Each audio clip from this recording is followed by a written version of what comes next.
All right, we're gonna try for the first time some cheese straws because, every Southern woman needs to know how to make cheese straws.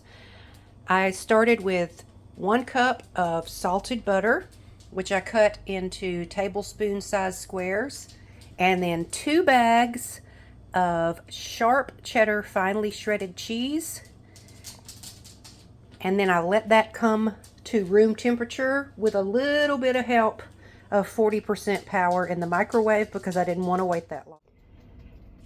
Now the recipe says to do this with a stand mixer using the paddle attachment. I don't have a stand mixer. My kitchen is very small, so I wouldn't have room for it anyway.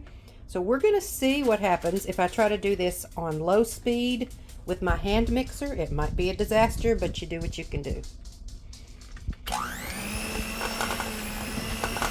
Alright, looks like it's working pretty well. You're supposed to do this for 10 minutes, and I'm not going to bore you with 10 minutes, so I'll be back in a little bit.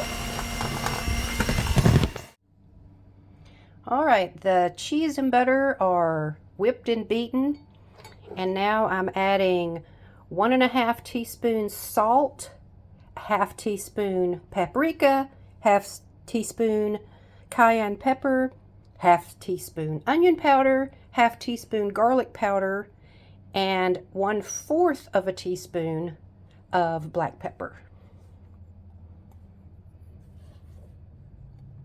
And then I will beat it some more for about a minute, and then I'll start adding the flour. The recipe calls for 2 cups of flour to be added in just a little at a time, beating on low or medium low in between each bunch. So we're going to go ahead and start that.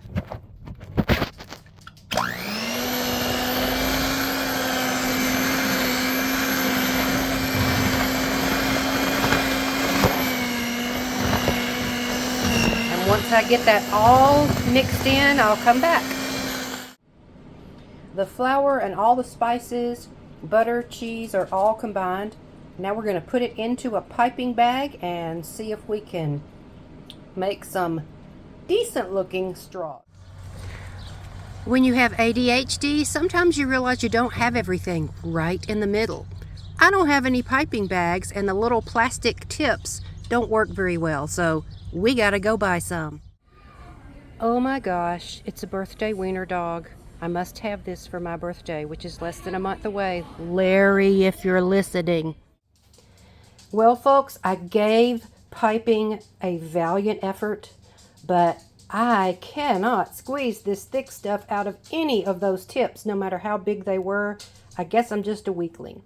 So, in compromise, I used a pizza cutter to cut them into long strips, which I put on the parchment paper, squeezed just a little bit, made some scores down long ways to look like they'd been piped, and we'll see how they look after they come out of the oven. So they don't look exactly like the picture, but according to my husband, who is a cheese straw fanatic, they taste very good, so I will give this an 85 out of 100.